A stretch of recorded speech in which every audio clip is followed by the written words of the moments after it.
Hi guys, Tim from Topper again, home of the WOW RO system. I'm here to talk about remote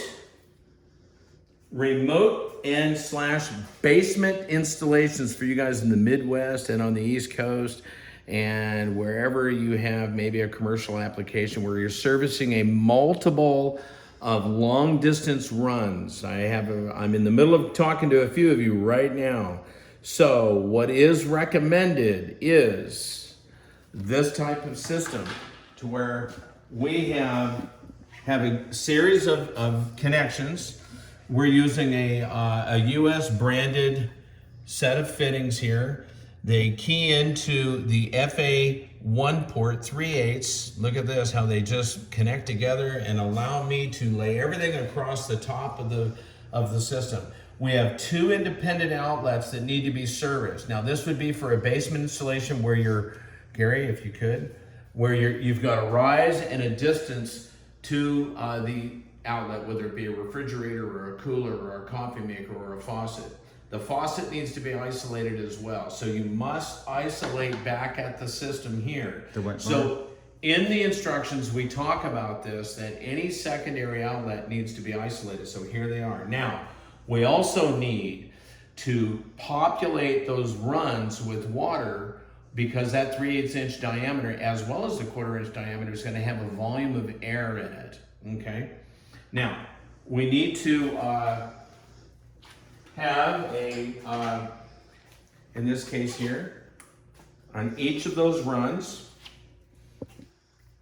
we need to have also installed a check valve. In this case here, we have a 3/8 inch check valve. It's going in that direction. There's the arrow. And both of these have to have a check valve here and here, okay?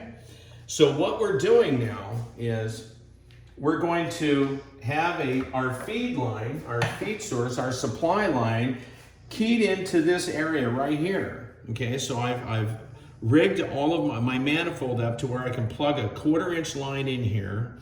I must turn off the port to the exit, the pure water exit of the system. So I've isolated the system and I've got tap water on my supply line now energizing this whole stream, okay? So I have circuit 1 going to my faucet upstairs.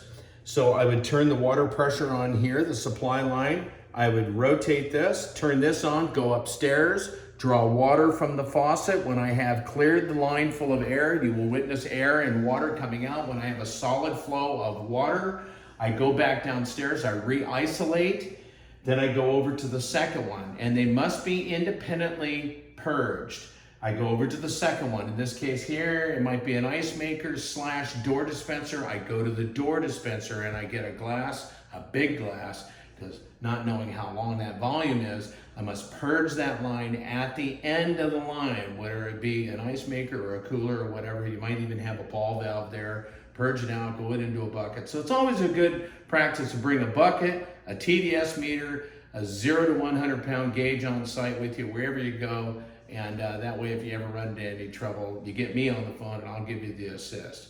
And if you have these items with you, piece of cake. But we need to be purging these lines. So this is a nice, cool way of doing it. You don't have a bunch of spaghetti and making it look like some wacky design, and the homeowner's gonna really appreciate. Now this here is about $60 worth of fittings, okay? So your install will be a little bit more expensive, but it's a surefire way of coming back at a later date and making sure that you isolate everything, you turn everything off. So, by the way, when you go to service the machine, as it states in the manual, you close these valves, okay, so that all the water doesn't come rushing down from upstairs and empty out into your tray, and then you have to repurge the lines. That is the reason why we put the check valve in case you forget to turn these off. So it's a good practice to put check valves in any secondary outlet, including the ice maker line that we showed in the previous videos. So we had a T, a ball valve, and you should put an inline 1/4 inch check valve in there so that nothing can back up and so forth, okay? So we will have an actual basement installation video to show how it actually operates, but this is the recommended setup for basement and long distance runs, and allowing you to purge the lines out using the supply line, okay? All right, so onward and upward. We've got another video to shoot. Ciao.